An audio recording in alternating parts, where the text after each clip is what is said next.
All right, everybody. I hope you can hear me. This is Tamara Harrison. I'm Vice Chair of East Polk County Democrats. I am very excited that we decided to do this meeting, and we typically have maybe 15 people. I think we've had the most, like 20-some people attending our meetings, and we are currently at 47 participants in the meeting tonight, and I have more in the waiting room still coming in. Because of that, that's going to mean things are going to run a little differently with this meeting, and we want to try to give as many people as possible the opportunity to participate on some level. So bear with me a couple more minutes because we're still getting people in the room, and then I'll kind of explain how things are going to work tonight. So.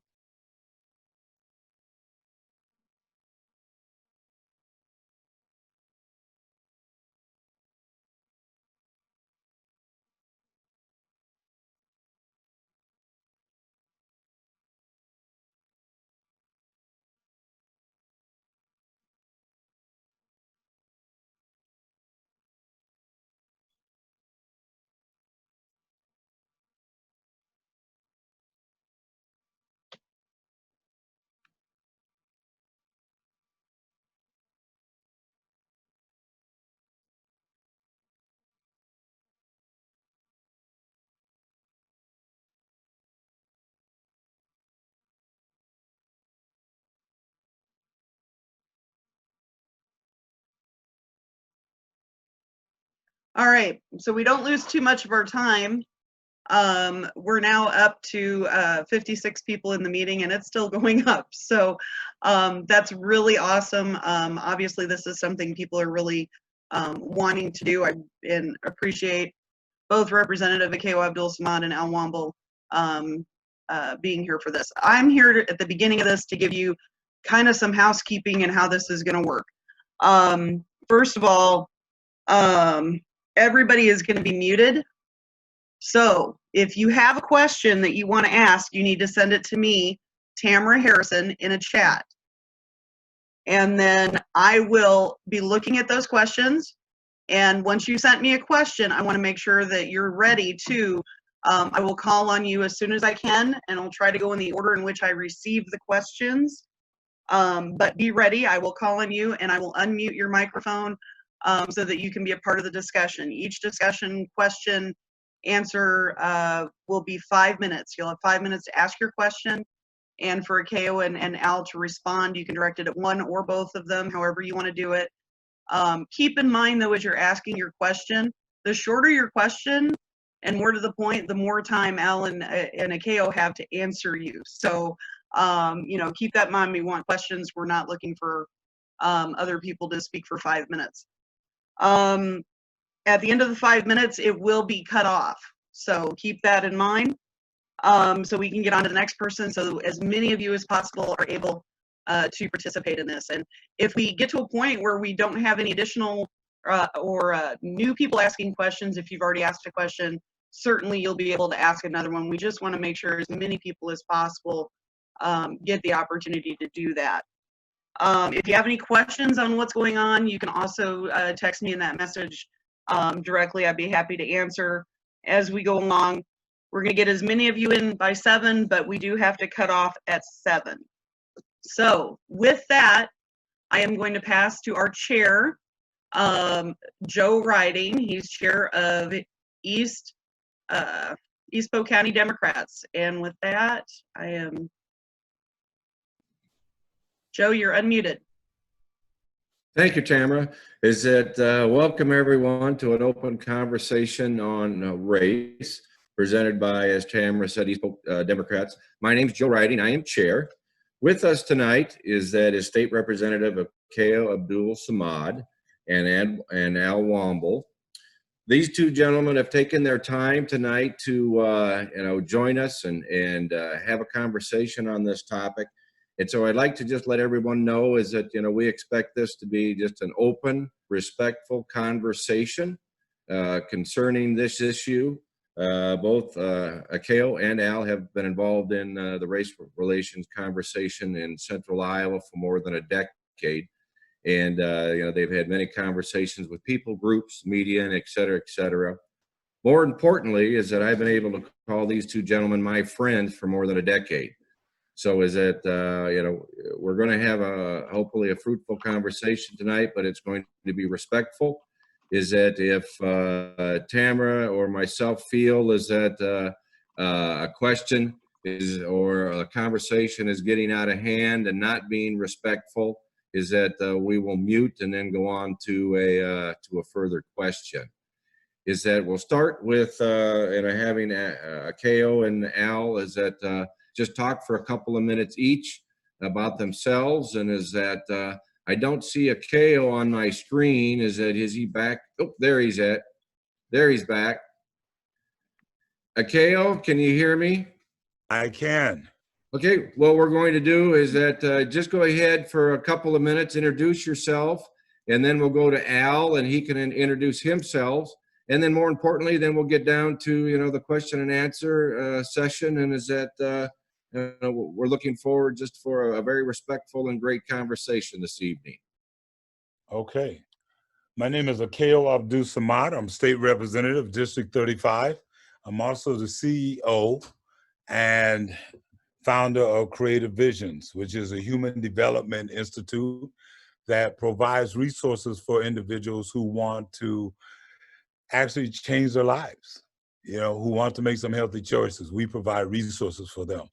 And I'm going to leave it at that, Joe. And because before we get to question and answer after Al, I'm hoping we can lay a little foundation, so that when we're just not asking questions and being random, that we can, lay a little foundation with that, if that's okay. Tamara, is that okay? I will do whatever Representative Akeo would like to do. I'm easy to get along with. Okay. Oh my goodness. Al, my friend, you're up. My name is Al Womble, and I am the chair of the Iowa Democratic Black Caucus, and I'm also the chair of the NAACP Political Action Committee. I've recently become state director for a new PAC called No Justice, No Peace, which is concentrating on things like voting rights, criminal justice reform, and economic reform. I've been a Democratic activist for a long time, and I'm just really happy to be here.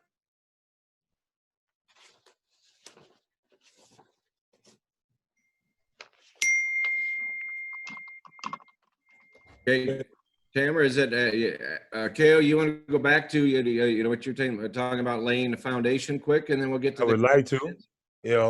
One of the things when we came up with this ideal is the fact that we had a lot of questions, but in dealing with those questions, the major question that we didn't get to or was able to have time for was to get to how we got here.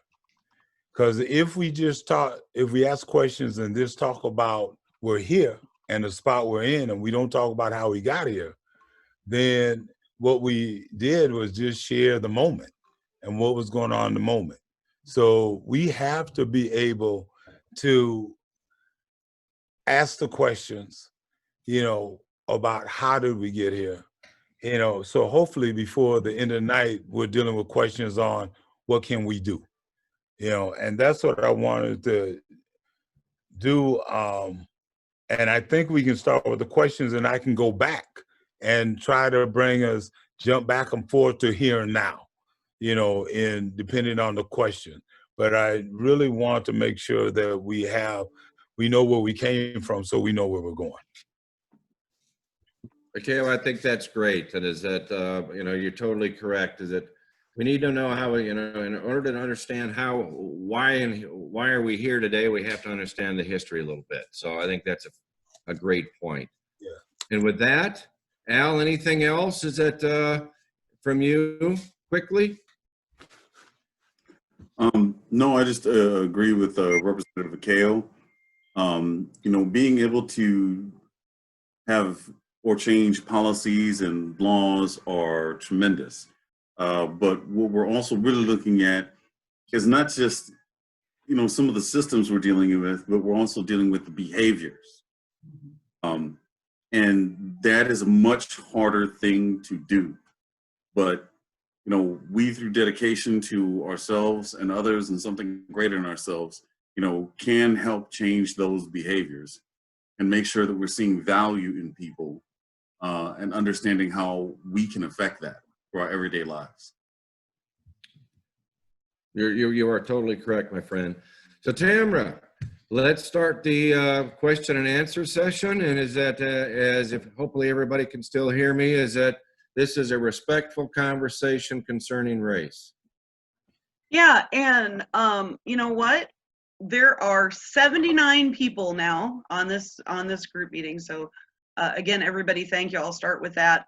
Secondly, I am shocked because nobody is sending me a question. So folks, if you have a question or something specific you want them to talk about, please message me. And you know what? I'm going to get this started because something that's been really important to me for a long time is felon voting rights. And we just had something amazing happen. Akeo, would you talk about the path to get there and what it means to folks and what exactly it means?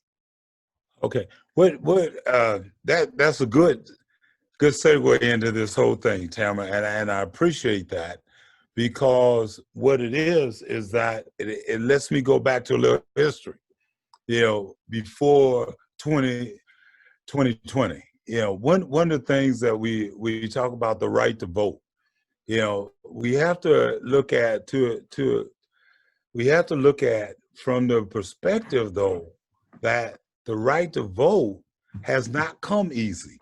You know, and we're talking about felon rights to vote, but what the actual attack on the voting rights of people and the voting rights, especially of African American, is under attack now, you know, to suppress African American from voting. But the thing is that this isn't new. You know, this is not new at all.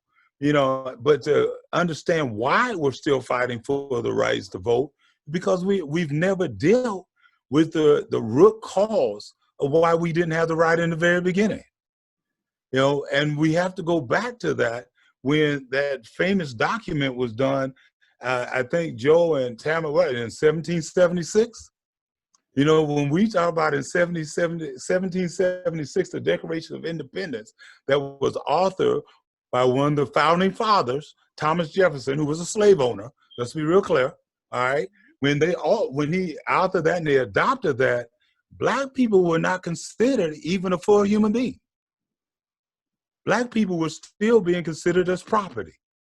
So when we talk about the Declaration of Independence, we're not talking about that was written for everybody in this country.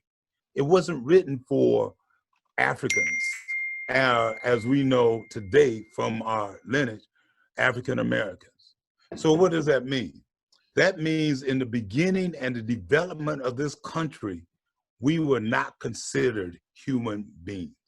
In fact, when we look at the Constitution of the United States of America, when even up, and we jump real quick to the Civil War, that we were considered what?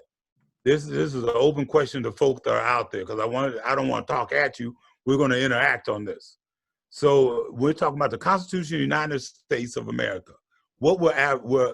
Did we get the full rights when we talk about the Constitution? Somebody help me out here now. If somebody, tell them to hit 1 if they know the answer. Tamara, tell them to hit 1, because I'm not just going to talk with people, talk at folk. No, hold on 1 second. I've got a couple of questions coming in on that, and I'll tell you what. Laura Fetter, you had asked a question on this issue. I'm going to unmute you here and let you be a part of this part of the conversation if you would like. Laura? Hello. Yes, I'm here. Can you hear me? Yep. Why don't you join in on this if you don't mind? My question that I had about the felon voting rights that have just been signed in, are former felons being notified? Doesn't anyone know if they're being notified they can now vote? Because that would be pretty tragic to have that right now, but not necessarily be aware of it because they missed the news or something like that. Your answer is yes, but can I lead into that with you real quick? And I'll be quick with this, because I know Tamara gave us 5 minutes. one of the things that we looked at, Technically, you still had some of my 5 minutes, and now she's got 5, so you're good. Okay. But what we're looking at is that we were considered 3/5 of a human being when we did a Constitution of the United States of America. So now from 1776 to the Constitution to the Civil War, we are still not considered human beings. So if you're not considered a human being, then you still don't have the right to vote. So we're moving all the way up to even when we talk about, and we'll bypass the Underground Railroad and right now Black Wall Street and everything else, we're getting up to where Dr. King and Congressman John Lewis are fighting for the rights of individuals, the rights to vote for African Americans. We're still fighting for that. So what we're looking at now in this period of time is that the Voting Rights Act then was put together, and then ever since that it was voted on and passed, we have still been fighting to keep that intact, which we know that this past session here in 2020, what happened? It gets gutted. Now we're fighting for felons the right to vote, which allows felons, the governor signed it, we were the last state to do that, or to have any type of law about that. But the governor signed it. Once the governor signed it, that gave felons the right to vote once they have served their time. And if I met a gentleman about 30 minutes ago in Quick Trip who came up to me and was happy. He said this would be the first time he ever voted. He's been out of prison for 30 years, but could not vote, which he could if he signed up with under Vilsack, but he hadn't. He said, what paperwork do I need? No, he can go to the poll. He can go register to vote now without paperwork, without any restitution, without, any type of barriers. All he has to do is go vote. So yes, he can, any felon can go and vote at this point. But my point is, let me celebrate that, but let's also understand we're still voting for the rights of individuals, especially African American, Latinos, the immigrants, Somalians, and the people with disability. We're still fighting for rights to vote, so they're not suppressed. Tamara, did that answer your question? Yeah, I think so. Laura, are you good on yours? Well, I'm just wondering if there is some kind of campaign to directly contact these people who haven't had that right to vote before now, who maybe need someone to literally call them and be like, hey, just so you know, you can vote now. So it's time to get registered and things like that. Because there might be someone like Akeo who was talking about that maybe hasn't been able to vote for the past 30 years, and they just assume it's just going to be that way, and they maybe aren't aware of what got signed in, and that now they can vote. You have Black Lives Matter, that they're going to be having a push to make sure that felons know they have a right to vote, also to help individuals through the process. You had an NAACP that would do that. And I also throw the ball out because the Iowa Democratic Black Caucus is doing the same in making sure that felons they're having the right to vote. What we're going to do is try to push the different individuals, especially other candidates, to submit some money so that we can also do something on an ad on television so that we can inform individuals of the right to vote. Okay, that's great to hear. Thank you. All right, we're going to go to Eva Anderson. So be ready, Eva. I'm pulling you up right now and unmuting your phone or your microphone. Oh, Eva? I do want to. I love listening in on these conversations, but full disclosure, I'm a journalist, and I mean this is not on the record or anything, so I don't even know if it's appropriate that I ask, but I am a journalist. I just noticed, in covering veteran activists and activists who've been doing this, such as yourself, Makeo, Al, for years and years and years, to the relatively newly formed Des Moines BLM movement. When you're hearing the younger people kind of express themselves at their event last night, for example, after the emergency order was signed, they expressed feeling left out of the conversation. They are relatively new, but in the past 8 weeks or so, it's been a very hard push. They said they met twice with Governor Reynolds, but then felt left out, not even knowing maybe that the executive order was going to be signed, not knowing about the ceremony. How do you reconcile, the relations with the young activists with a lot of fire in their bellies and the people who've been, working on this for years, and, having them not feel left out of the process, if that makes sense? It does. Al, you want to start with that? And Sure. I can comment too. So for my perspective, just as an individual, not representing any of the organizations that I'm tied to, I would say that it was wrong that Des Moines BLM was not at that particular ceremony. They should have been invited. They did a tremendous amount of work to make sure that they put pressure on this so this could be passed. These game changers have really been putting on events and doing things at a tremendous pace. And I think that needs to be acknowledged. It needs to be recognized. And they should, be thanked for their contribution that they've put forward to that. When it comes to, us trying to make sure that we are working in coordination with them, we have had some meetings with them where some of us older, activists and community leaders have met with them. And I think it's an effort by both sides where we have to reach out, they have to reach out. We have to make sure that we are trying to cooperate and work with one another. The one thing is that we all operate in separate lanes.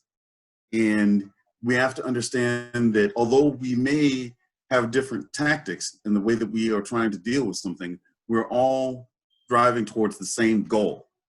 And that's got to be how we approach these different meetings, with respect to one another, with an openness to others' ideas, and a willingness to be able to say, how do we work together? Because these young people are impressive. Many of them that Makeo and I met while we were down there during the protest, you had people who were working on their MBA. You had people who owned their own businesses. You had people who were former staffers for presidential campaigns. These are very bright, motivated young people. And I think that, there has to be that situation where we try our best to respect one another and work to one another. And hopefully those types of meetings that we've had in the beginning are going to continue so that we can meet and talk and say, how can we help one another? Because we've seen their value, and I'm hoping that sort of thing will continue. But I will throw it back to Representative Makeo. Well, let me be very clear. I think not having representation of the Black Lives Matter movement there was a mistake, without a doubt. I also understand that the rationale that I think the staff of the governor was did. I understand that. I also understand, that individuals that felt left out, I understand that. So that individuals understand the event, that actually how everything developed. I got a call late the night before saying that the governor was, going to sign this, and it was that night, and they asked, right now we want to keep it under wraps, and I agreed with that because the language was not finished. And my position at that time was that it would be hard for me to stand up without me reading the language first. And so they said, please feel free to come in, an hour early. And I know others have been called. I did not know who was called, but I figured others have been called. This was the governor that would put her list together of who she wanted to invite to the meeting. It wasn't something like that we had put together when we did the legislation process, when legislators and everybody was involved. This was a different ball game. This was the governor.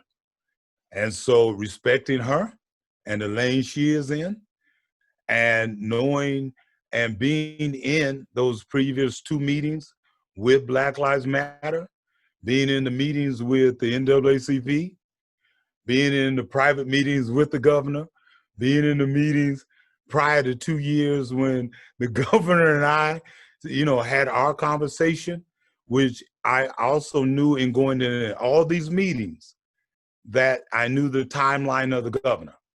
2 years ago, the governor and I had a talk. She said, Akale, I really want to try to get this constitutional piece done. The political side of that, we knew that if she did an executive order, which I still wanted her to do, that individuals, in the Senate would not push it. And I believe that till this day. I could be wrong because that didn't happen, but it didn't. So what happened was, I watched that being pushed. I still pushed the executive order. Others pushed the executive order. Black Lives Matters pushed it. We had individuals who were writing letters, sending emails. Everybody had their lane in this, in developing this executive order. Everybody should be commended for their lane, because it took everybody to get it to this point, And so when I got there that morning, I went in the governor's office. I was able to get the executive order. I found me a corner and I started dissecting it, and looking for it. And to be honest, and the governor and her staff would tell you, I was looking for flaws. I went in looking for flaws, because then I was going to go the other way. I went looking for flaws, and I was going to, and even the governor at one point came to me. She said, what do you think? She says, you're awful quiet over here.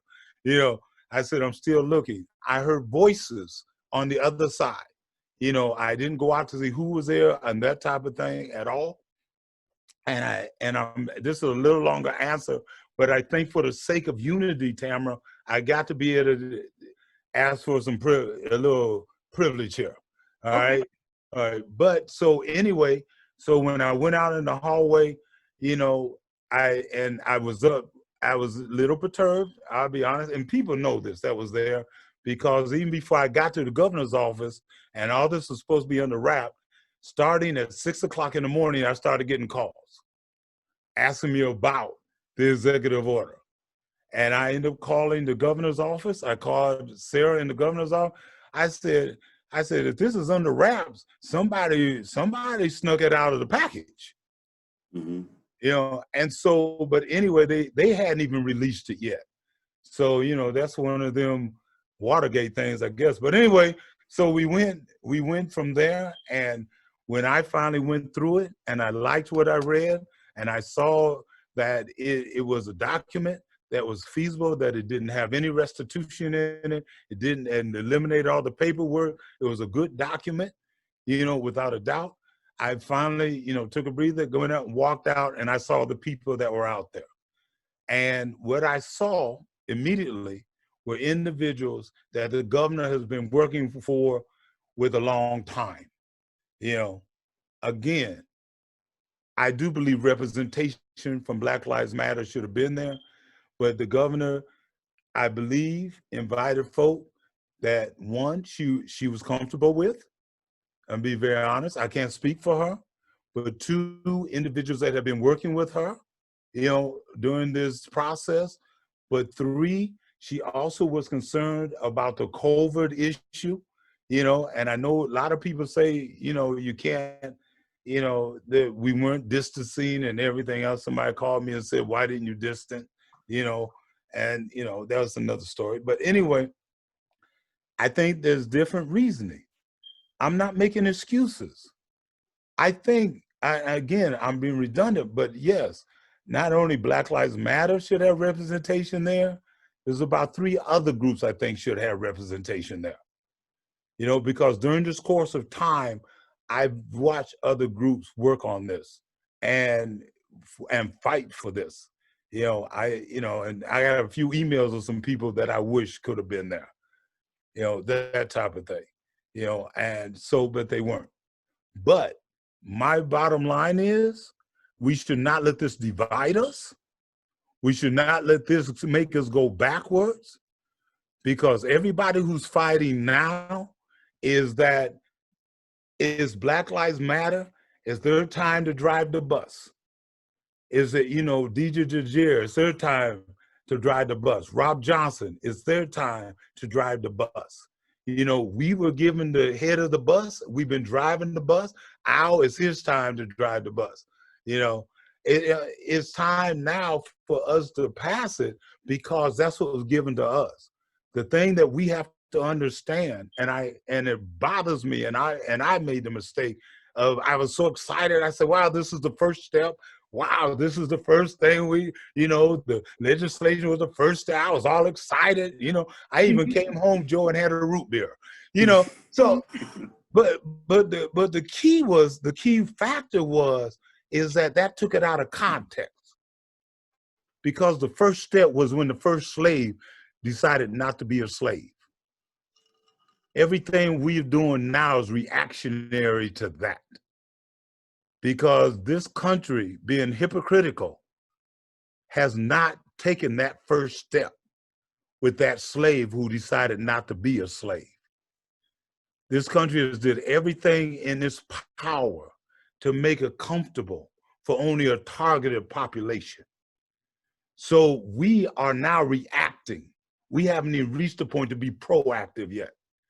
Because why in 2020 are we still fighting for the right to vote, even with individuals incarcerated?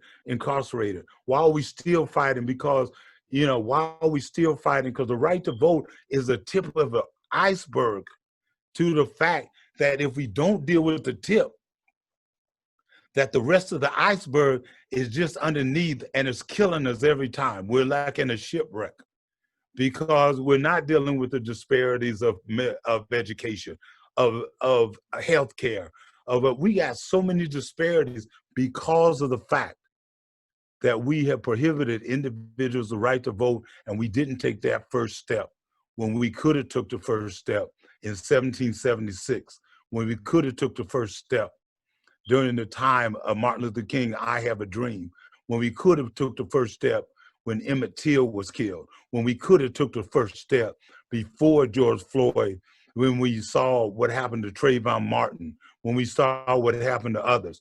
Now individuals are driving the bus. We have to support them driving the bus, but we all have to still work together to get it done. Because if everybody on this call isn't working for it, we're still gonna have problems. Sorry for the long answer. No, that was a good answer though. So, all right, Valerie had a good question kind of tied to this. Valerie, I hope you are still here and with us.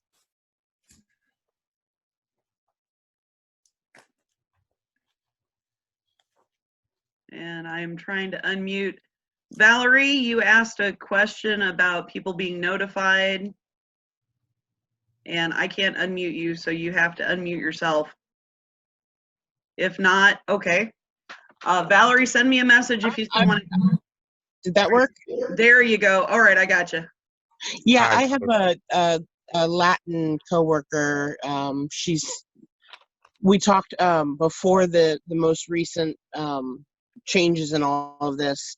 She had been years ago a felon and had voted since then, probably because of the Vilsack rules on that. And then most recently, when she went to go vote, was denied. I'm assuming because of the lack of a standing EO and not having this being a legally enshrined issue. So as of now, with the current executive order, does this mean that is she going to have to do anything extra to go vote again? or is it going to be one of those things of she's automatically then eligible to register as a voter again? And you know, are there next steps of actually having it then more legally enshrined or whatnot? Is there anything else that a felon from years ago is going to have to do to go back to voting? No, two things I think that she needs to check on, if I'm not mistaken, if somebody else knows, especially Al. But my understanding, if you received your rights back during and voted during the time of Governor Vilsack, that if I'm not mistaken, that right should have never been taken back away from you. You know, that shouldn't have been taken away from you. You still should have your right to vote. There's no barriers that should stop your friend Valerie from going to vote. And that's a good question. Thank you. But she should be able to vote. I would back that up because I have somebody very close to me who got their voting rights back with Culver and still has the right to vote. So Yeah. Yeah. That's interesting. It's good to know, as I've been pushing her, you know, push the envelope, but she's presently employed in an organization that no longer hires felons, and so she doesn't want to push that envelope because she's kind of worried about somehow it causing her to lose her current job. Yes. And I said, you know, that's I understand the worry, but we've got to get you voting. All right. I have somebody else who has posed a question, and I want to thank them very much for being here tonight. We have the 3rd District Chair, Glenn Hurst. I see him scrambling. He had a question for us, and Glenn, I'm going to unmute you here in just a second, and would love to, and of course it's under Rhonda, not Glenn. Let me scroll down. There you are. Gigantic orange cat that he's got strolling around his house too. Glenn, thank you so much for joining us. What's your question? Sure. Thank you very much. I appreciate everybody being here and allowing us to be part of the conversation. In Potawatomi County, we recently had a armed militia group try to embed with the sheriff's department when they were protecting Council Bluffs during a potential Black Lives Matter rally that never happened. But we had approached the County Board of Supervisors to condemn that action and to condemn, allowing these types of groups to move into an official capacity like that. And we were rebuked and told that they were actually happy that this group showed up and that they would welcome them back if they were to come again and be needed, quote, needed. So I guess my broad question is, with the racism so, I don't want to call that subtle, but I guess they think it was subtle racism embedded into the actual, elected officials in our community, and being a community that where the minority population is very small, we've got allies that are chomping at the bit to do something, to participate, to hold people accountable, and yet are unsure where to look to for the leadership to do that at the local level here. We have some local leaders, but again, it comes to where their time and effort is going to be best spent. So, how do you take a Council Bluffs and start when it's that deeply embedded? How you want to start? Certainly. So, Glenn, first of all, thank you for being on board. I appreciate you being here. When you are dealing with a group that says that they are going to arm themselves as a militia, the first thing that came to my mind when you were actually talking about that, Glenn, and this may seem silly for a second, but was actually Batman. The reason I say that is because, what is one of the reasons why they were trying to stop and capture Batman, the police was? Because he was a vigilante. The last thing that we need in any of our societies is individuals who are going to be promoting some sort of vigilante justice. You know, when I hear about armed individuals with no sort of training whatsoever, going there feeling like they are going to somehow rescue society from these horrible hordes of people fighting for civil rights, it just seems like they're coming with the intent to be violent. And I would say that, you know, first of all, for those leaders in the community who are wanting to hold those marches, who are wanting to hold those rallies, they should still do it. But they should make sure that they continue to recruit more allies. I was with the KO at a rally that he and I and Rob Johnson set up at Unity Park here in Des Moines, and we were given notice that there was some sort of motorcycle gang that was going to come up there who were saying Blue Lives Mattered, and we're going to attempt to put a stop to our rally. Well, when we started that rally, we had perhaps 3,000 people there. And I did see a couple motorcycles ride by, but I think they took a look at the numbers and said, not today. So that's part of what it has to be. It can't just be the activists. It has to be everybody in the community who is concerned with social and civil justice to say, you know what, I am going to take that step forward. And the other thing would be, when these individuals get there, they're going to want to taunt. They're going to want to start a reaction. They're going to want to provoke something so they can be the shining knights that ride in and rescue society. And I would say, do not react to them. Stay focused on your goal. Stay focused on what you want to do. Make sure that you round up those allies and have them come with you. We cannot cringe in the face of these individuals. We cannot blink and we cannot rest. We have to understand people like this will unfortunately always be out there. But what makes a difference is when we say, we are not going to allow you to intimidate us. We are going to focus on our goal and do what we need to do. And when it comes to elected officials who are going to stand by and allow things like that to happen, then we have to say, well, first of all, we have to call them out. And second of all, we also have to say, we're going to recruit from within our community, and we are going to challenge you in the next election. The sheriff is an elected position, and we should be able to reach out into our community and say, who do we have that would be willing to stand up and run for election? Because as my friend Andrew Yang taught me, because I did work on his campaign, that even though you may not win, that sometimes the issues that you bring forth can change the conversation moving forward. And that has got to be what we do. We cannot allow them to go unchallenged, and we cannot, walk in the face of fear. Because I'm pretty sure that when John Lewis was walking across that Edmund Pettus Bridge and he saw those who were going to be facing him from the other side, I'm pretty sure there was a certain amount of fear there. I know that, the KO, when he has faced certain situations before, has said, this looks dangerous, but he went anyway. And that's what we have to do. We can't let them intimidate us and stop us, even though they carry weapons. And we can't let them go unchallenged when it comes to the elections. We have to recruit people, whether it is supporters and allies, and we have to recruit people when it comes to challenging them for elected office.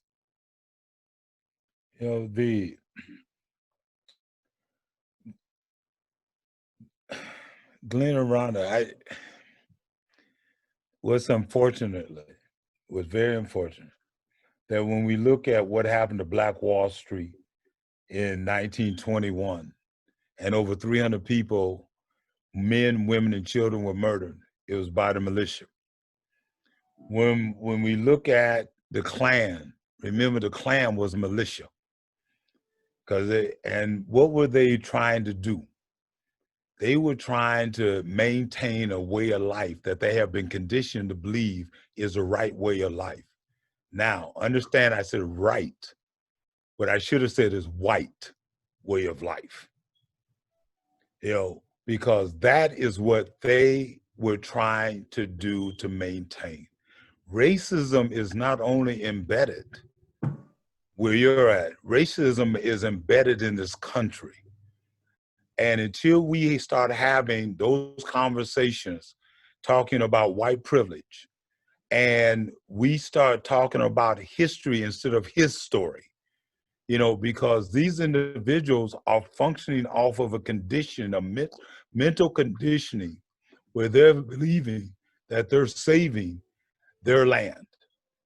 And we don't want to have those kind of conversations, because when you start having those conversations, Glenn, then people can start talking about, well, I don't see color. I think it's okay, you know. And if a shark came in the room, we would all bleed red, you know. That's why we're messed up today, because it looked like we're all high on opium when we start talking like that, you know, because that's not realistic. Realistic is saying that white privilege exists because of the way this country was set up.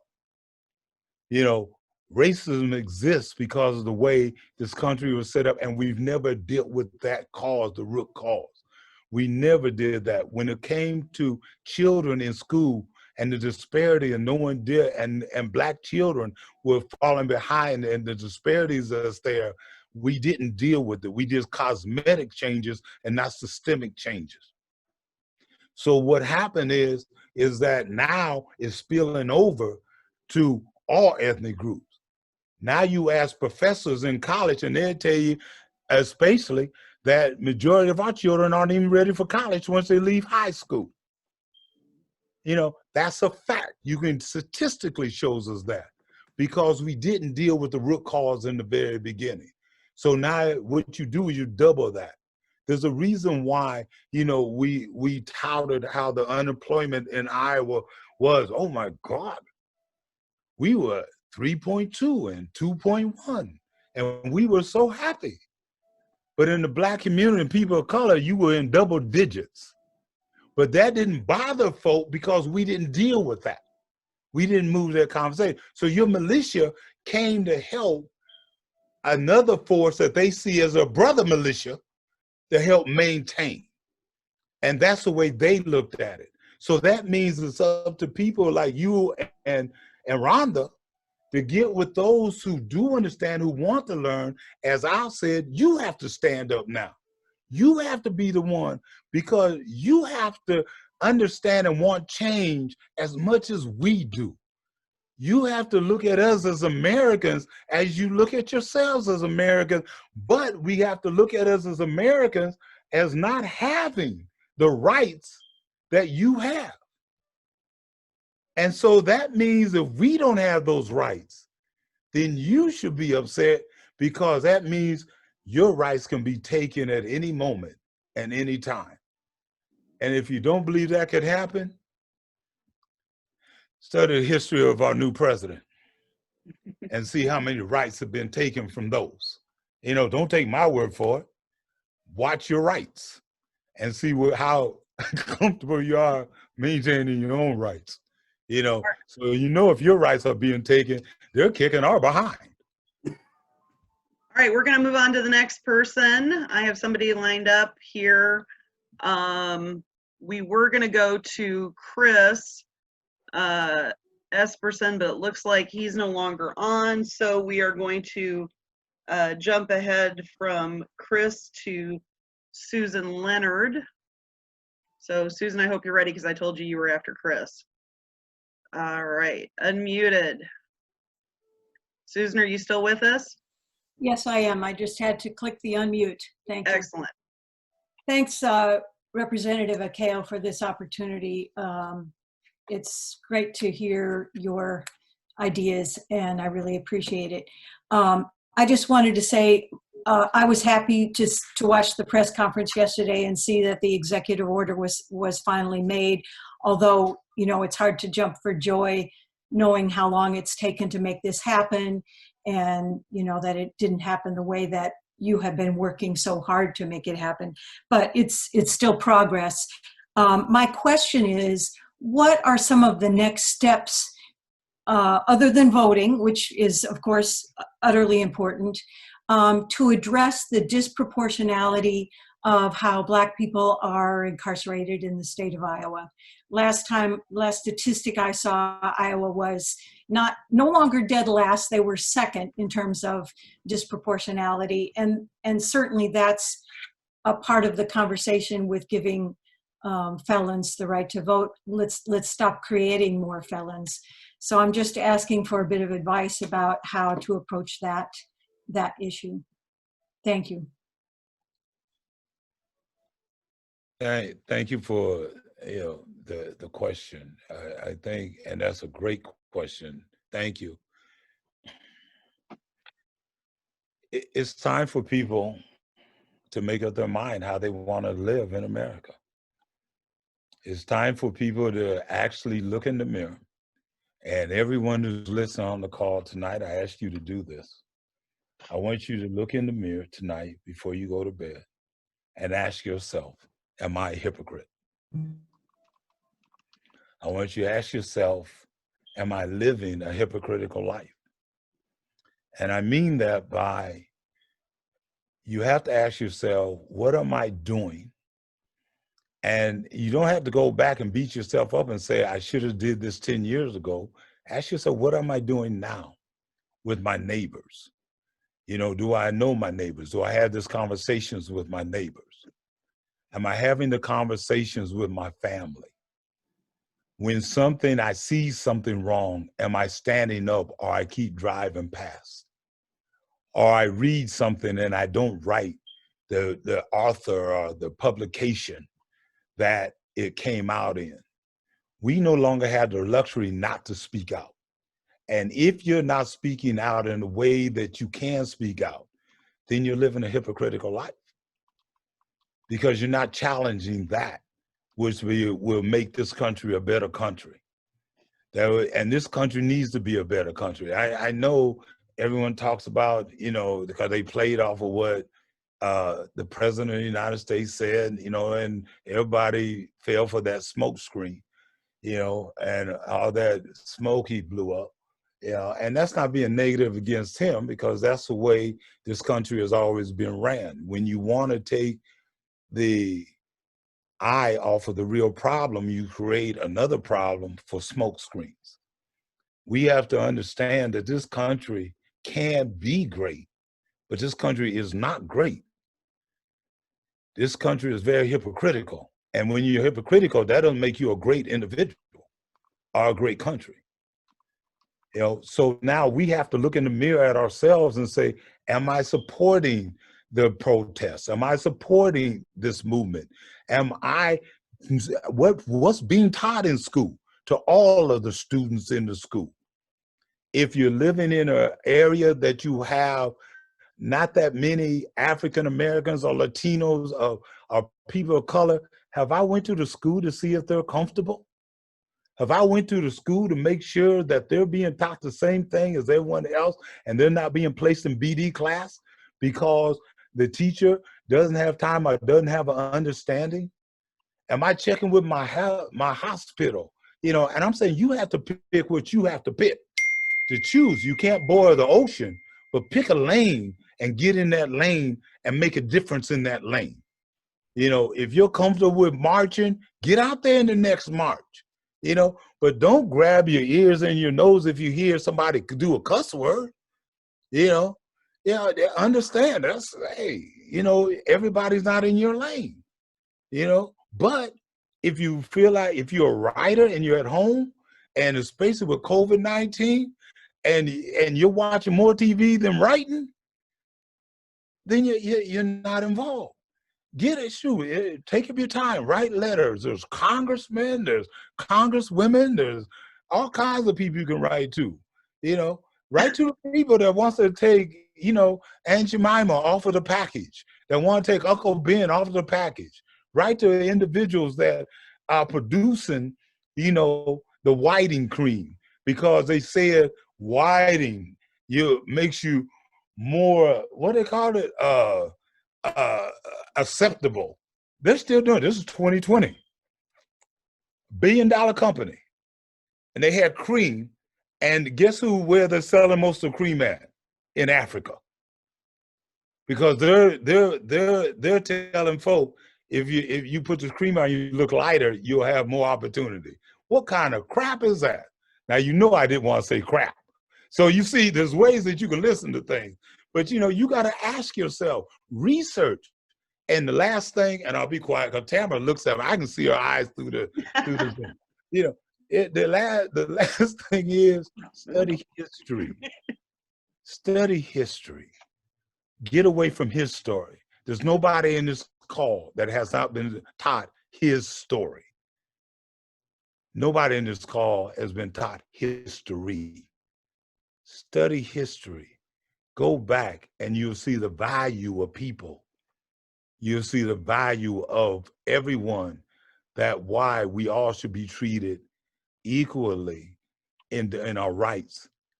And also, then you understand why most of us don't like to talk about just civil rights, because you can't have civil rights if you don't have human rights. Right. Or if I could just add to that real quick, you know, I want to share two stories and give you one quote here to follow along with, you know, Ko and what he said. Lynn County Supervisor Stacy Walker once tweeted out that whatever you are doing right now, that's what you would have done during the battle for civil rights. So understand, if you were just sitting at home saying, oh, how awful or how terrible, that's what you would have done at that momentous time. And is that really the legacy that you want to leave for yourself and your children? You know, or do you want to say that I stood up for something that was monumentally and historically changing, you know, from my time? And, you know, to two incidents I'm going to point to is something happened to me just on Monday night. I drove down to Creston, Iowa in Union County in order to talk to their civil rights coalition down there. And I got there early because that's my habit. Early is on time is late. You know, we learned that in construction. And I was sitting in this abandoned parking lot. There were no buildings there, no nothing there. And as I was sitting there on a phone call with one of my friends, suddenly 2 different police cars pulled into the parking lot. One parked on my driver's side, one parked on my passenger side. Both police officers got out of their car with their hands on their guns and approached me from the driver's side and from the passenger side. And the person on the phone asked me, should I hang up? And I said, no, I need you to stay on the phone so you can be a witness in case something happened. And they approached my vehicle and they asked me, well, who are you? What are you doing here? Why are you here? Are you from Creston? They automatically approached me with hostile attitude and intent. And not only was that particular experience traumatizing to me, it was also traumatizing to my friend that I had on the phone. And I will ask you this. Was it policy that they do that? Or was it behavior that they did that? Approaching a black man sitting alone in a parking lot on the phone. And ladies and gentlemen, I drive a Chrysler Aspen. That is the most yuppie vehicle that you could possibly put yourself behind the wheel of.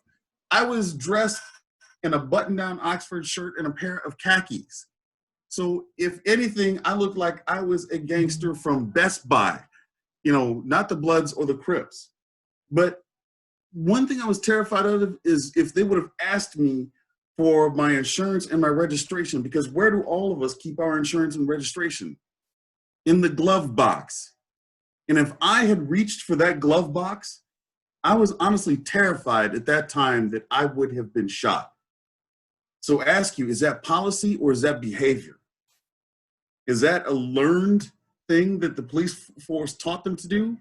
Or is that the behavior that they have lived with all their lives, sticking up for a certain part of society, saying this is right and that person there is wrong? And so be aware of that and understand, what do we have to do to change that? And the other thing that I will share with you is when I was at a job in International Falls, Minnesota, which is about halfway, about 30 minutes from literally the Canadian border. And I told people, y'all don't have to live here. There's a whole section of the country south, move to where it's warmer. I do not understand why you were here. But I was at a job site where I was the only person of color on a job site that contained 30 people. And at the beginning of our JSA in the morning, our job safety assessment, somebody told a racist joke and everybody laughed. And I knew that perhaps I should have stepped up and called it out, but I am one man against 30, with probably not another black man or Black family living within 50 miles of where I was. So I said nothing. But the thing was, I was on that job site as the safety administrator. My job was make sure that people went home safe and healthy and were not hurt or killed while they're on that job site. And I went back to my hotel room that night with fear and trepidation in my heart, with pain in my heart from what I experienced. And how was I going to effectively keep all these men safe? Because they had just robbed me of all my power and authority. By telling that racist joke, they had just diminished me in every single person's eye, and I was there to make sure that they stayed safe. Now, just imagine that scenario differently. Just imagine if one person on the crew stood up and said, hey, that's not acceptable.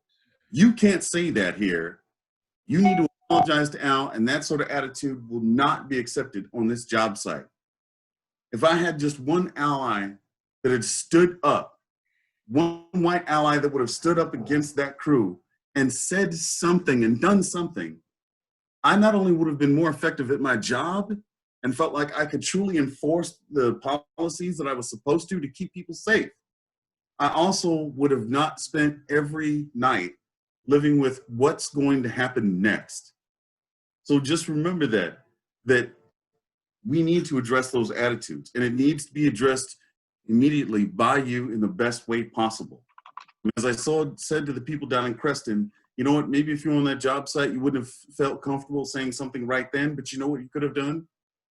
You could have gone up to other people at that job site and said, you know, I find that offensive, didn't you? I found that offensive, didn't you? Gather some allies at that job site and reach back, because you know what? In all reality, most racists are bullies.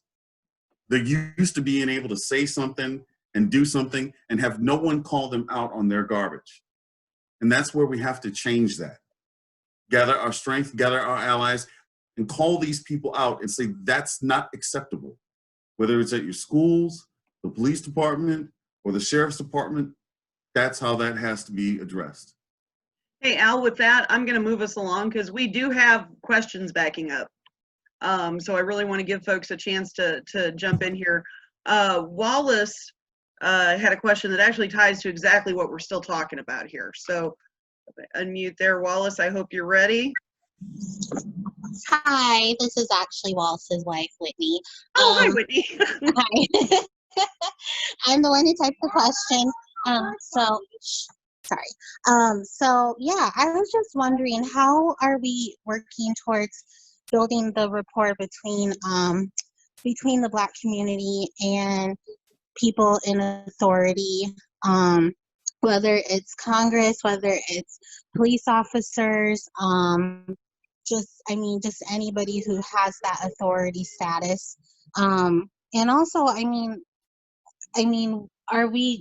what does that look like in the workplace too, with holding people accountable for their roles in discrimination and racism? Because I do think that's changing. I do see a lot less tolerance happening, and I think it will get there as we grow and get through these next how many years. But what is your guys' take on that? Because without accountability, there's really not going to be any change. Whitney, thank you. That's a great question, and I'm going to try to make my answers much shorter. You know, one of the things that I hope that we don't take away from there, that everything is bleak. Things are changing. You know, this call shows that things are changing and people want to be inclusive in this movement, that people want to make change, and that's what we have to do together. All of us have to. The thing is, we're seeing individuals now who are in the workplace that are setting up diversity teams. You know, we just have to put the meat back into diversity, you know, and not make it a buzzword, you know. But the key is everyone that you know, and it's not about getting the numbers, it's about making numbers count. So you get those individuals who want to make the change happen, and you join that committee and on your job and at work. But also when you see it, and I know it's hard because, you know, we got to earn money, but we got to call it out. You know, we got to call it out when we see it on the job. What's being done with the police department and others, conversations are taking place on many different levels. Individuals are holding these conversations about how can we better, you know, the situation with the police department. I got an email from a friend of mine who is the city manager in Colorado, and we were talking about, you know, how do we not defund, but refund the police department? How do we put mental health workers with the police department so that a police officer doesn't always have to go out with a gun to a situation that maybe a mental health worker can deal with, or someone, a DHS worker, can do without the people fear that the children's going to be taken away. Those are the things that we have to begin to do, but we have to call it out when we see it. We have to be able to, and then, Whitney, get with folk that are involved out here doing that. Join the NAACP, join the Iowa Democratic Black Caucus, if you're a Republican and if there's something you can join. I don't know, I'm not familiar with that. But, you know, there's other things. Go to Creative Visions, Urban Dreams, Wilkie House, Grub Y. You know, go and volunteer to help Des Moines School District. I'm sure Dr. Ahart would love to have people involved. Now you have to step out and say, what do my skill? What's my comfort zone? Am I willing to go outside my comfort zone? Let's get involved to make this happen. Thank you.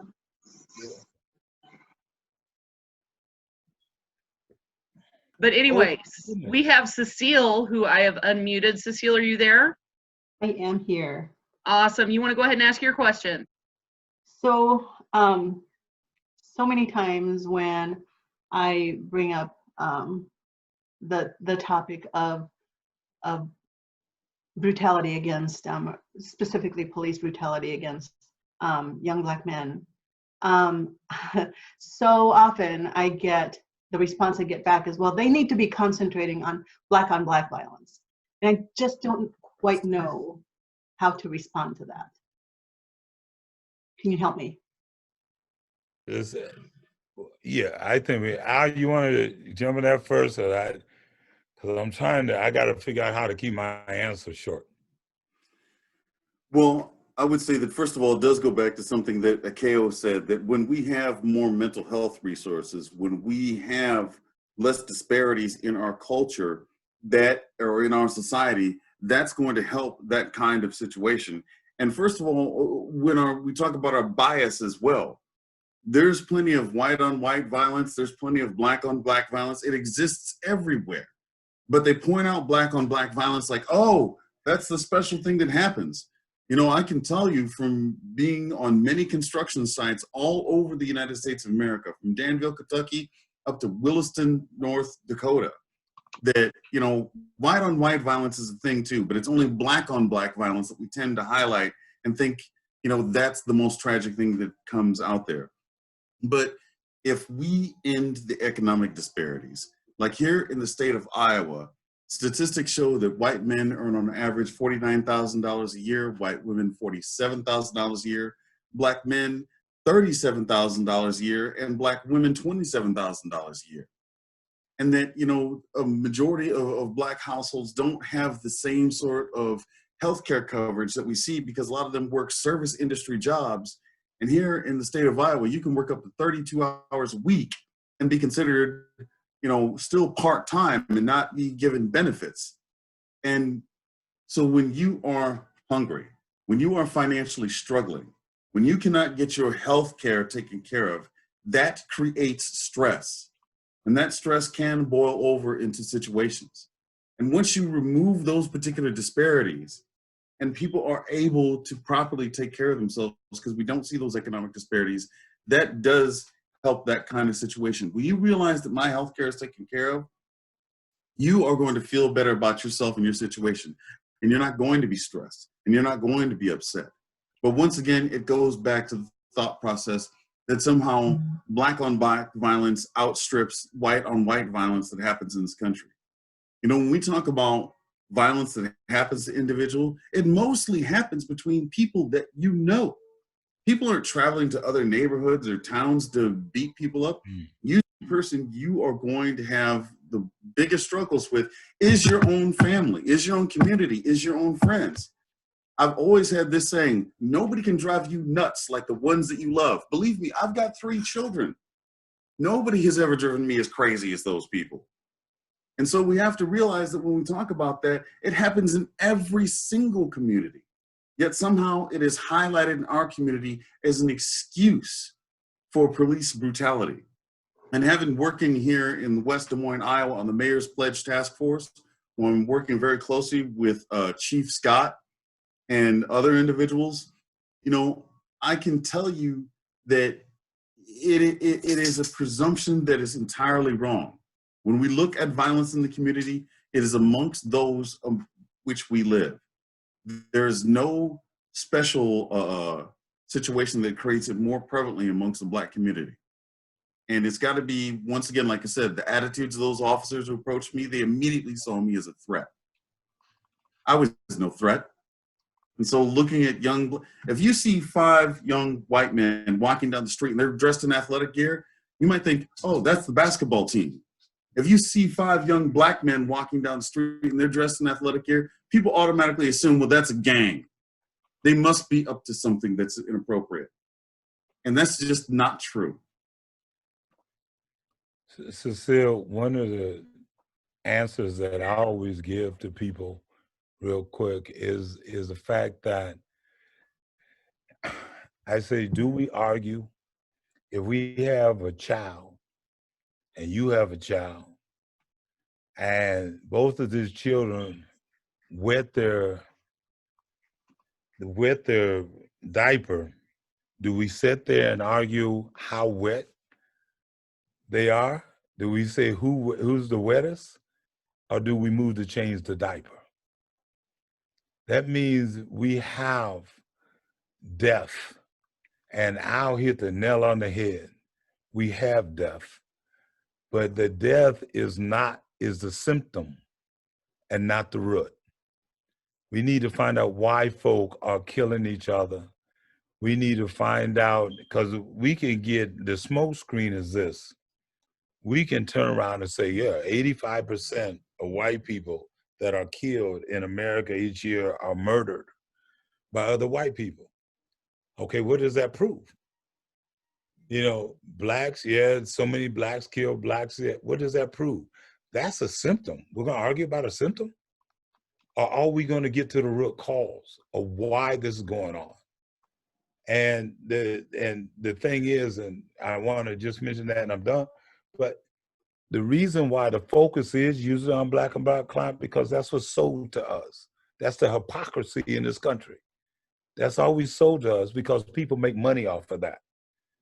You know, people are making money off of the death of Black people as they have since the time of slavery. And that's what we have to begin to address. So when somebody tells you that, say, oh, wow, okay, well, let's talk about why. Let's talk about why we have these issues. That's what you approach them with. And usually they're to send them off into another direction and they're to give you a whole bunch, but you just have to chop down, you know, you got to chop down that oak tree. You got to chop down that conditioning, because a lot of people, they don't realize what they're even saying. They don't realize what they told you was, you know, though the Black people are savages. That's actually what they're saying. Hey, Kale, we have somebody jump on that I guess you've been talking about, Robert Johnson. Have I been talking about him? I don't know. Don't tell him I was talking about it. Robert, are you with us? I am. Can you hear me? Yeah.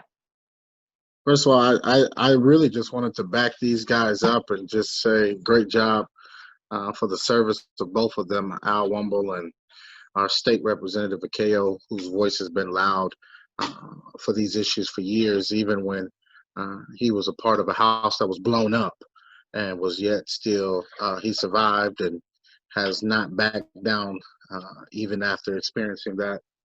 I just wanted to just say Black on Black crime is a myth. It's something that does not exist. People commit crimes where they live at. And so wherever you live is where the crime will be committed. And so when somebody uses black on black crime to divert from the issue, that means that they don't want to deal with the issue. And I'll say this and shut up. What happens in these communities is a symptom. We have to start dealing with the actual sickness before we can even address the symptoms. If we don't get to the root, like the representative and Al have been talking about, if we don't deal with the actual sickness, then we will continue to have symptoms. If you keep taking Advil because you're having chest pain, come to realize that you're actually having a heart attack, then you will never ever get well.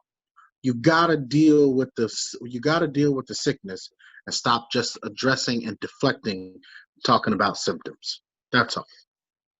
Hey, thank you so much for jumping on real quick. I appreciate it and what you had to say. We only have 10 minutes left, so that's why I jumped in there. I do have another person with a question. I want to try to get these in if at all possible. Lori Mardis, hopefully you're with us still. And unmute. Yep. Thank you. Thank you for the comment that our biggest impact will be in creating strong community with each other. I think that makes all the sense. But also we need to hold our legislators and our city councils and our local authorities accountable. What priorities do you see right now? What things should we be watching for and writing letters about? It depends what your passion is.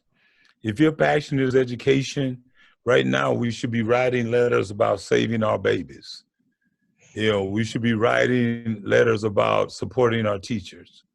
We should not have our teachers playing Russian roulette with their lives, and we should not be playing Russian roulette with our babies.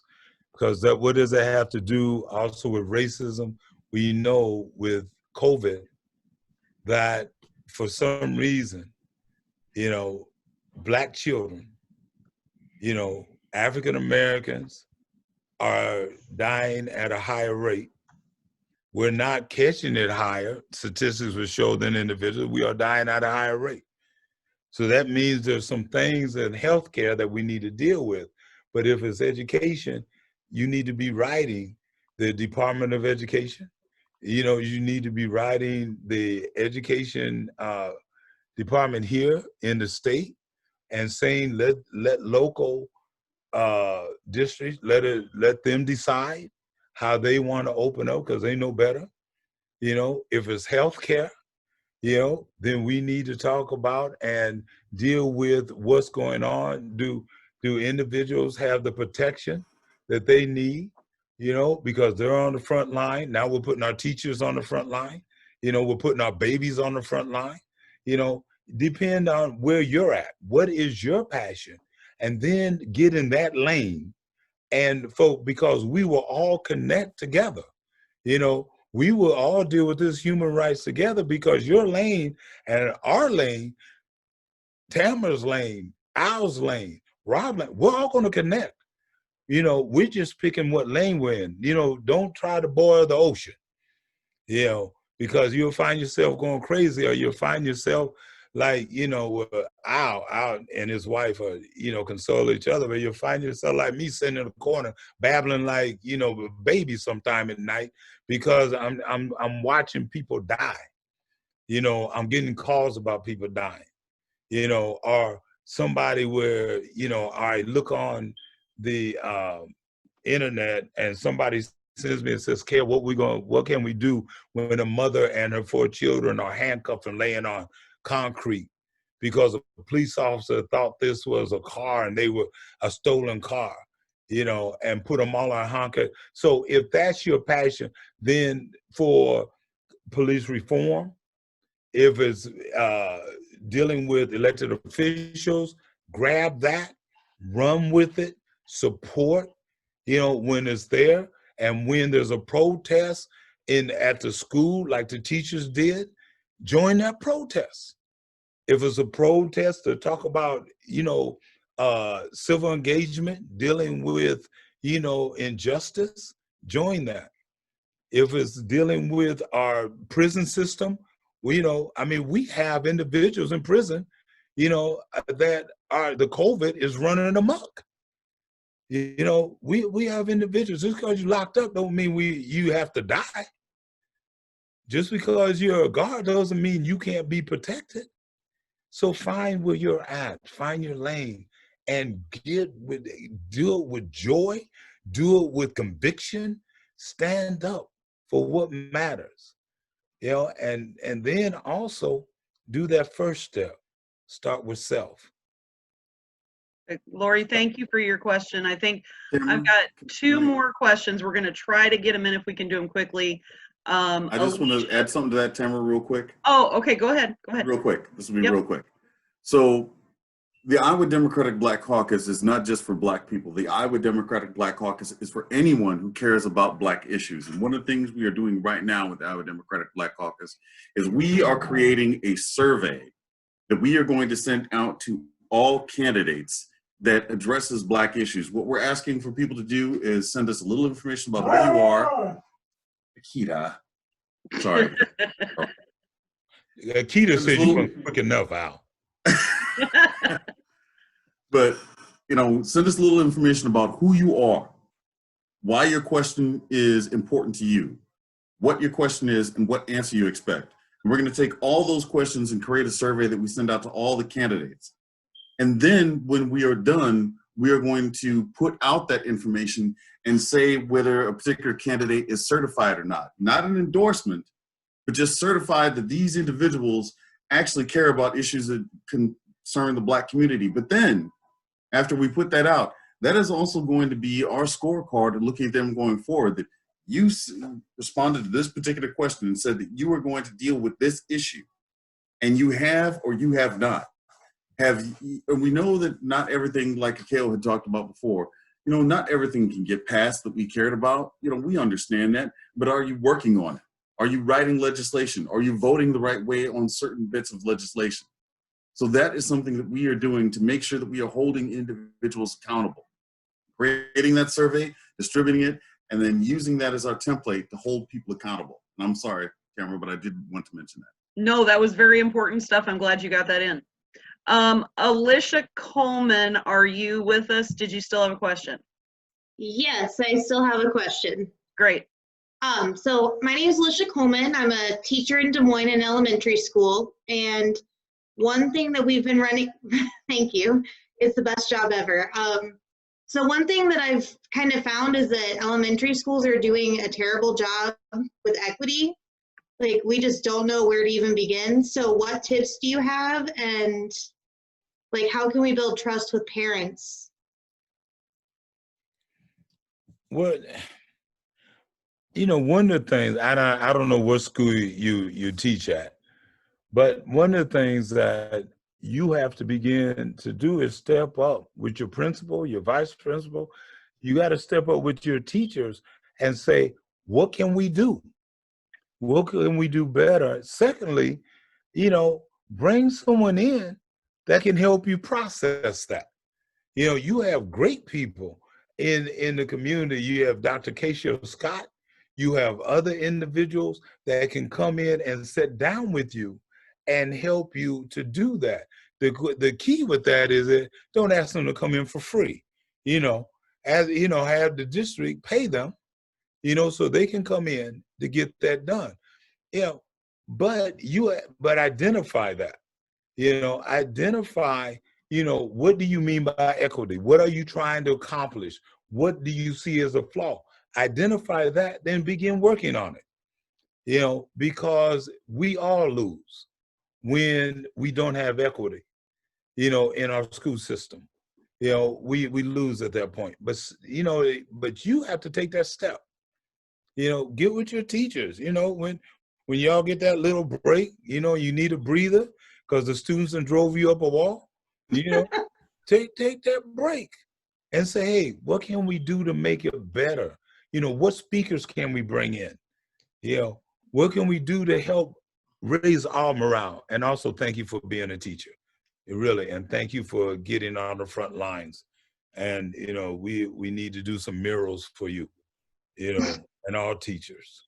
So let's work together, but have those real conversations. Have real conversations in your classroom.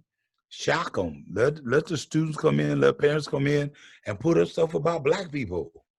You know, put something on the wall, and not just and I'm not minimizing, but just don't put up a slogan, "I have a dream."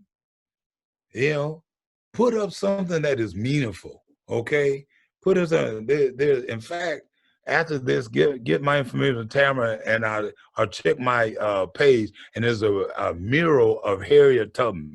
Put that up in your classroom. That'll shock folk. Nice. That'll bring a whole bunch of conversation. Okay. All right. Well, hey, thanks for that question. Thank you everybody for tolerating. This was obviously something we all care passionately about, and we still have 58 people on here that were here for, the hour and a half to talk about this really important issue. Thank you to everybody who signed on. I am going to pass it to our chair, who I think had a question himself, maybe to end it on, and we can go from there. Oh, let me say this too. I am going to, if anybody wants to see it later, or somebody who wanted to see this and missed it, we are going to post it on our Facebook page at East Polk County Democrats. So if you want to watch it later or refer somebody to it, you certainly can, and encourage you to do so. With that, Joe? Thank you, Tamara. Is that, this is a great discussion. Leanne was sitting here and listening to some of the comments from Representative Kale and Al, and she has tears running down her face, which that's good. That's what we don't have in this country anymore, is an opportunity to, and I'm emotional too as well, because I know these two fine gentlemen personally. And to hear what they go through is, quite frankly, as an American, is embarrassing to me. But gentlemen, thank you very much. Thank everybody for participating. And I think it was a good evening. I will ask, is it Tamara, and there are some questions that were in here that were in the comment session, is that to make sure is that Al and Representative Kale get those so they have an opportunity to see them. And Yep. Ultimately what it boils down to, folks, is that, we're all, Representative Kale said it very well and eloquently, we're all Americans, regardless of color, sexual orientation. And the more conversations that we can have like this, one-on-one, with individuals, family members, or in forums like this, it reminds us of that. I play golf with a pastor on Wednesday mornings, a great individual. 3 weeks ago I asked him, I said, what do we do in this country? We seem to have 35% of the population hates the other 35%. And what do we do to get past that? And just having these types of opportunities for people to get together in a non-confrontational manner, I think that's how we get there. And that's what Pastor Tom told me. And so I would encourage everyone that was here and still here, listen to me babble on for a couple of seconds, is try and reach out to somebody, whether it be a family member, your neighbor, and et cetera, and, and sit down and have a cup of coffee or a beer, and, and just in a non-confrontational, environment. Talk. We don't talk anymore, we yell. And hopefully, is that we can move forward now, and is it with the 55 to 80 people that was 55 still here, 80 people that were with us. And I would just challenge everyone. I know we don't need to challenge Al and Representative Kale to do that, but reach out. I challenge you to reach out to somebody and have a conversation about race. I think it'll make it a better country, community that we live in. Once again, thank you everybody for participating. Al and Akeo, I look forward to seeing you sometime in the future. Yes, Joe, sir. Before we go, can Tamara, can you and Joe make sure that everyone gets our email? You know, you could give our email out to individuals who are listening. If that can be, text in, type it in before, everyone gets off the call, and we would like that. And also, Joe, I really would like that if this might be able to one more time, if another time could be set up so we can have a part two, of this, and I'm sure Al and I would have no problem doing a part two. But I also wanted to say this. This is from Gene Testimony Hall. He wrote this. It's on my Facebook page. It says, "Let's be clear, we said Black Lives Matter. We never said only Black Lives Matter. In truth, we know that all lives matter. We supported your lives throughout history. Now we need your help with Black Lives Matter, for Black lives are in danger." That is something that we need to definitely understand. And I also want to invite people to watch the podcast, my podcast, every Wednesday from 7 to 8. You go on my page from 7 to 8 every Wednesday. I have a podcast. Believe me, we have real conversations with Akeo. Al, do you have anything you want to add in there? As we close it up? Yeah, I'll just say one thing. I encourage everybody to join the Iowa Democratic Black Caucus and to address something that I believe Laura had talked about earlier when it comes to voters. We are planning to do voter registration events all throughout the state of Iowa. And one thing that would definitely help us is let us know when you might be able to help host us in a particular location. Help us find a location and a time and a date on a weekend where we could come and do voter registration. We want to go everywhere. And we also want to especially encourage people to also fill out absentee ballot request forms.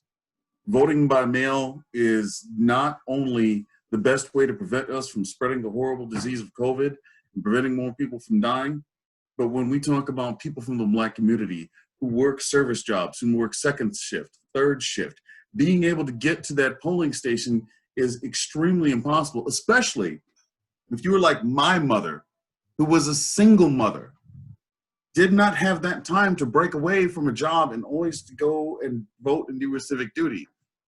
But voting by mail is not only legal and correct, it is one of the best ways that people can sometimes vote when they have difficulty getting to their particular polling station. So contact me. I put my email in the chat. Contact the Iowa Democratic Black Caucus. Let us know when and where we can come and do a voter registration drive in your area. And I promise you, I will drive anywhere within the state of Iowa so that I can help register voters and I can help make sure that we are filling out absentee ballot request forms. Because I would like to be able to take a look at Joni Ernst, and I would like to be able to take a look at Trump and tell them things that I heard at the bar at the end of the night, which is you don't have to go home, but you can't stay here. So please, please help me out. And I promise you I will travel anywhere to make sure that we are registering voters and getting people to vote by mail. Thank you, Al. Hey, just so everybody knows, I have put Akeo's email in the chat string. I have included Al's email in there as well. So as they said, feel free to use those to contact them directly if you want. And I also listed our next meeting of the East Polk County Dems Zoom meeting, August 12th at 5:30. We're going to have Lori Slings. She's the candidate for House District 30. And I will also gladly work with Akeo and Al and Joe and our executive board. We'll see if we can get another one of these meetings set up. And, I bet some of the other neighborhood groups would be interested in hosting as well. So thank you guys so much. Thank you, Tamara. Thank you, Joe. Thank you very much. Everybody, once again, thank you very much. Thank All right. you. Have a great night, everybody.